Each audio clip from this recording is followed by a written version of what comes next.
What is going on, everybody? Welcome back to College Football Talk with Peter Burtnett, and it is officially time for my predictions. In today's episode, I'm going to be diving through all my predictions, going through the Power 5 conferences, giving my predictions for who I think will match up in the conference championship games, who will come out on top, then ultimately, most importantly, who will make the college football playoff, and I'll also be going through who I think will win in those games and who will ultimately be crowned national champions. But if you go on to enjoy this video, please leave a like. Please consider subscribing to the channel if you want to see more content like this. Without further ado, let's dive into the 2023 College Football Playoff, College Football Talk predictions. The most electrifying environments, most passionate fan bases, the traditions we hold dear,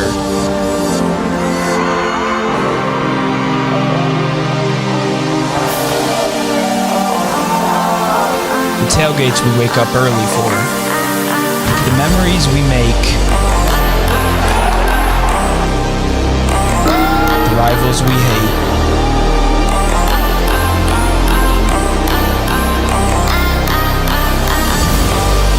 and the losses we try to forget.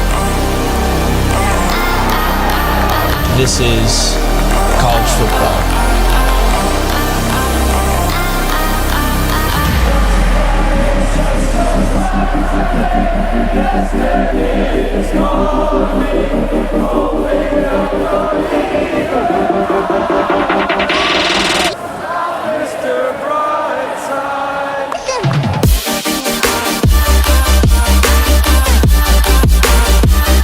Starting things out, we'll start out kind of going through probably conference by conference. I'm going to start in the ACC. I think it's pretty fairly obvious that this conference is going to come down to Clemson and Florida State.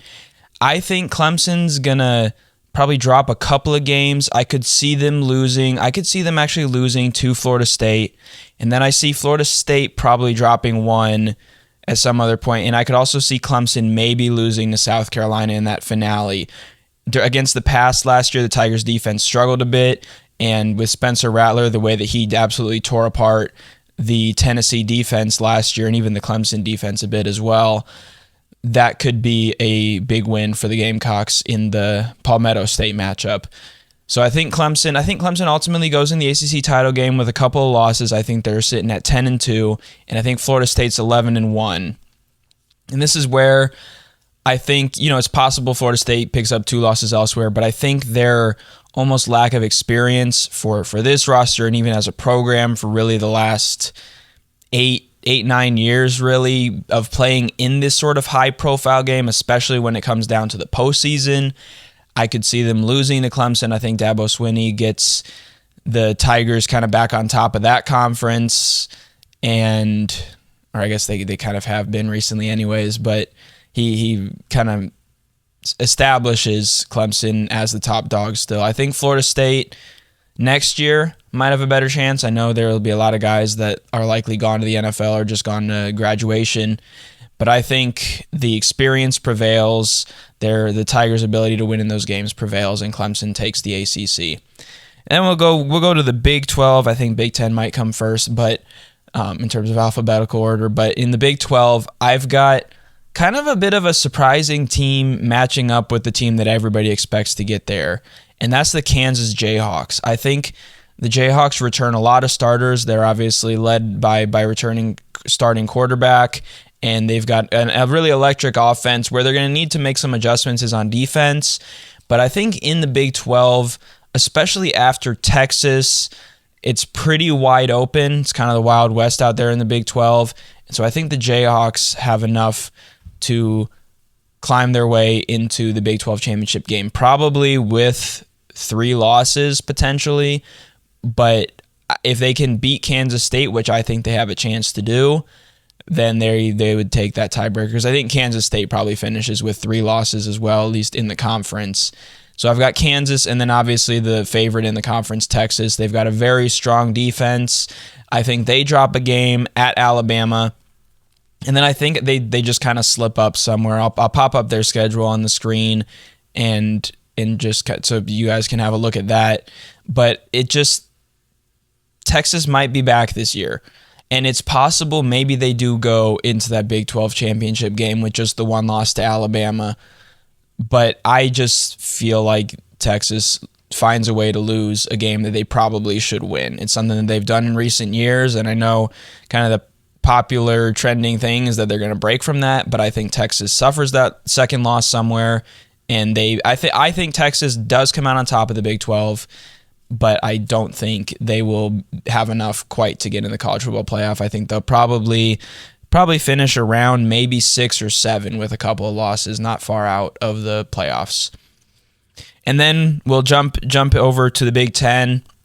This is where things get interesting. I think in the West, it's certainly a toss-up. Keep your eye on Illinois. They have a really, really good defense. They're losing a couple pieces in the secondary, but they should be able to retool there a little bit.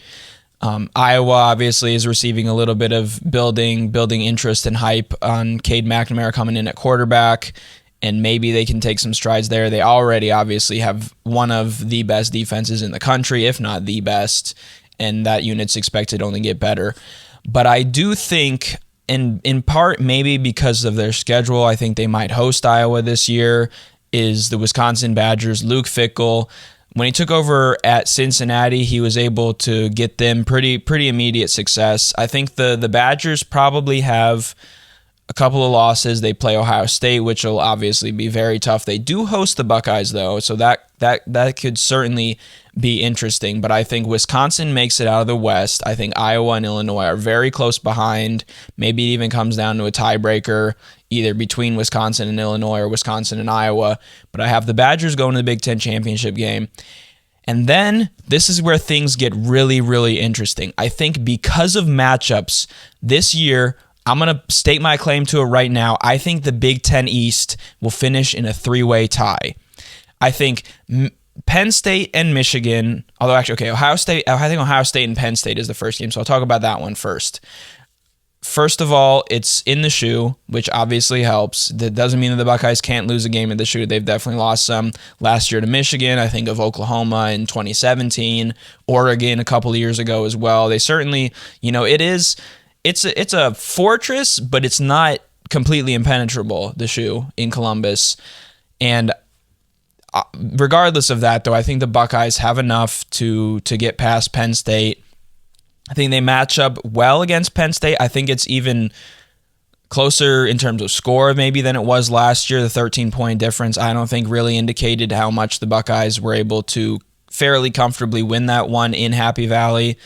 But I think the Buckeyes match up a little bit better just because of the strength of the wide receivers that they have and the way the offensive line has played in recent years. Not up to perfection. I know there's some question marks on that in that area for the Buckeyes, but I think Ohio State is able to get the job done against Penn State. And so then the next matchup between these three teams is Penn State against Michigan. And Michigan ran all over the Nittany Lions last year, but the and they should be able to do pretty much the same this year, but I think there's two factors that Penn State will benefit from. Number one, I think this is the second season that Manny Diaz will be the defensive coordinator, so they have some of that continuity. I think they're strengthening kind of that middle of the defense in terms of the linebackers and the interior defensive linemen and even the ends gaining some more experience. And so I think Penn State is actually able to limit the Michigan run game a little bit better than they have, especially last year, even for the last couple of years, similar issue that the Buckeyes have dealt with.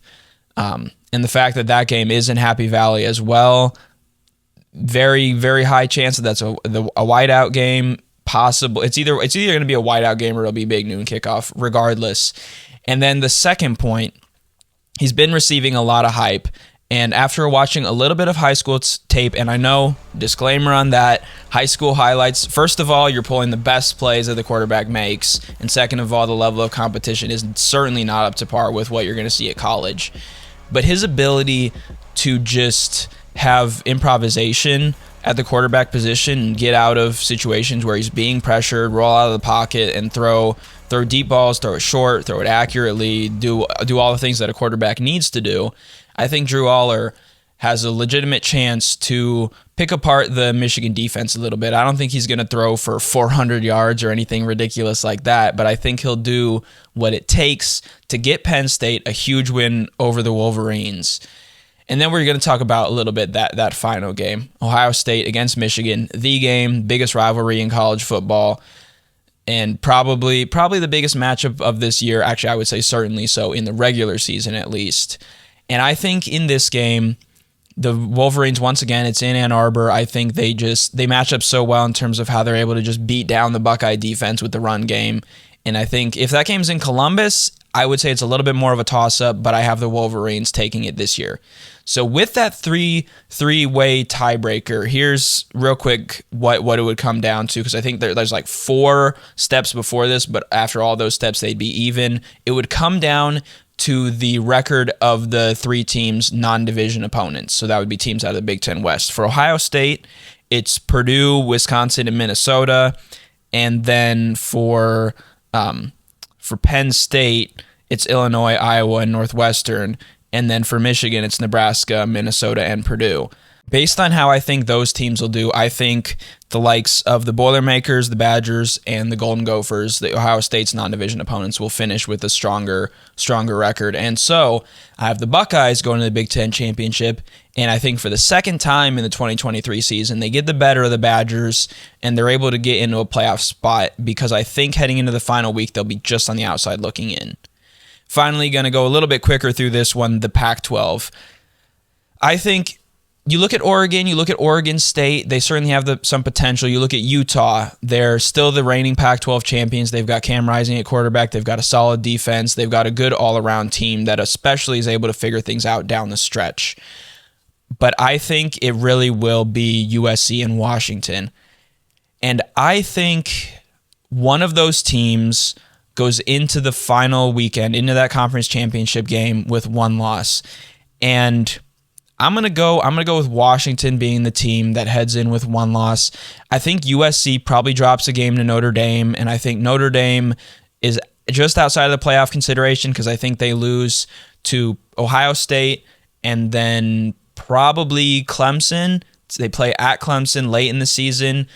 Or if not that game, I think they slip up in one game, kind of get upset. I think LSU is also kind of in a similar vein that even if they're able to get a win over a Florida State, I think maybe they slip up somewhere else. But my prediction for the Tigers is they lose to Florida State.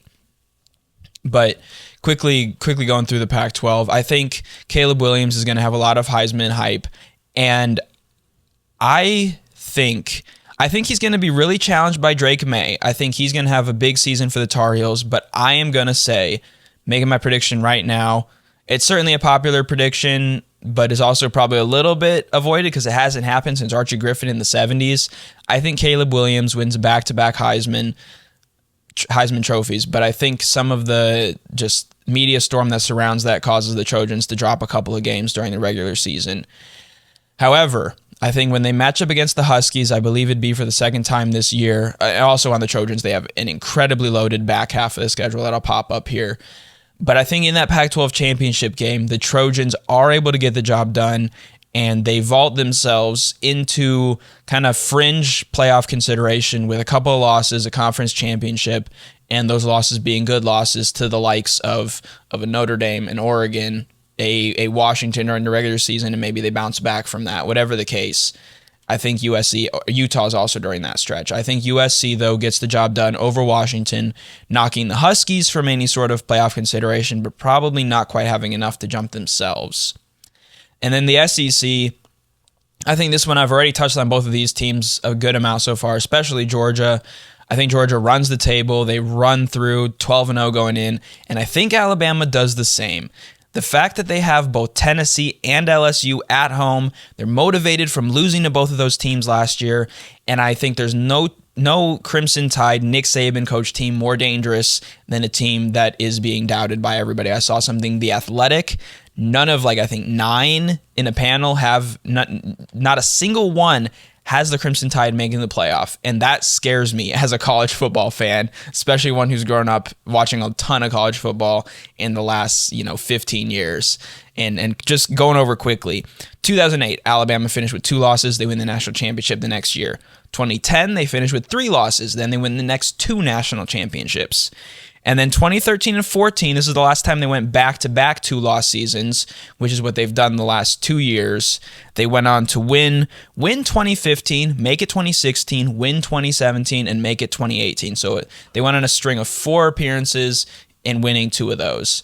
And even losing two games in 2019, they come back and win in a weird, albeit a very weird 2020 season, but they came back from that as well. So an Alabama team coached by Nick Saban coming off of 2 losses, 2 or more losses, is very dangerous. And a team that has back-to-back 2-loss seasons created the start of another very strong run for the Crimson Tide. So I think they breezed through the SEC as well. And I think they beat Georgia, if only simply for the fact that it is so difficult to repeat in college football. And I think as much as they might try to avoid it, and I think they will be able to, I think Kirby Smart is a really, really excellent coach and will help the Bulldogs avoid this sort of complacency. I think Alabama gets the job done in the SEC championship game. So Crimson Tide over Bulldogs in the SEC championship game. So this is what my college football playoff looks like. You've got Alabama against Ohio State in the 1 versus 4 matchup. Ohio State losing to Michigan, they'll drop behind them. And so 1 versus 4, that's probably the Sugar Bowl. Number 1 Alabama against number 4 Ohio State in the Sugar Bowl. My Buckeye fans and my Crimson Tide fans will remember how that game went in 2015 after the 2014 season. So something to keep an eye on. That was a great game either way. Obviously, better for me as a native-born Ohioan. But and then the Rose Bowl, Michigan against Georgia. That set college football semifinal will be loaded with talent and should come down to the wire in a matchup that should be, I think, a lot closer than it was a couple of years ago. And so this is what I think the championship game will look like. I have Alabama winning to match up with Michigan. I touched on this in another video, but I think Michigan has a solid chance. They could defeat Georgia if they faced off again this year, whether it's in the semifinals or the championship game. So I have Alabama against Michigan in the championship game, and I have the Alabama Crimson Tide as the 2023 college football national champions.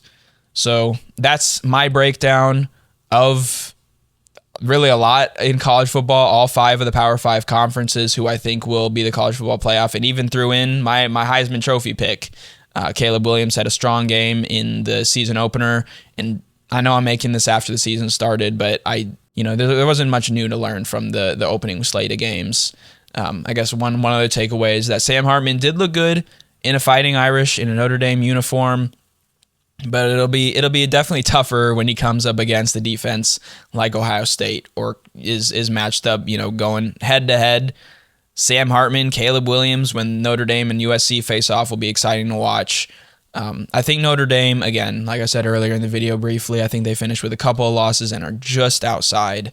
And some of the other teams, the New Year's Six Bowls are kind of, it's tough to predict which teams will go into which matchup. I know there are some ties and everything. If I had to guess, I have USC against Texas in the Fiesta Bowl, Florida State, UTSA, I think they're the best out of the group of 5 this year, in the Peach Bowl, Notre Dame, Wisconsin in the Cotton Bowl, and then Clemson, Penn State in the Orange Bowl. And that's the other thing too.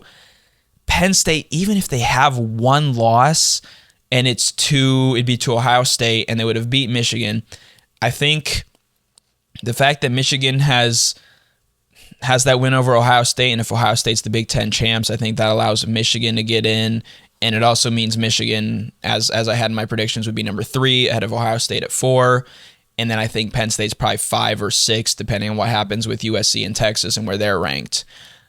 But I'll pop up probably a graphic, while I'm talking about this with what I think my top 6 or maybe top 8 will be after conference championship weekend. But that's it for this video. Let me know if you think I'm completely insane for picking the Crimson Tide. If you enjoyed this video, please leave a like, subscribe to the channel if you want to see more like this from college football talk, and have a great rest of your day.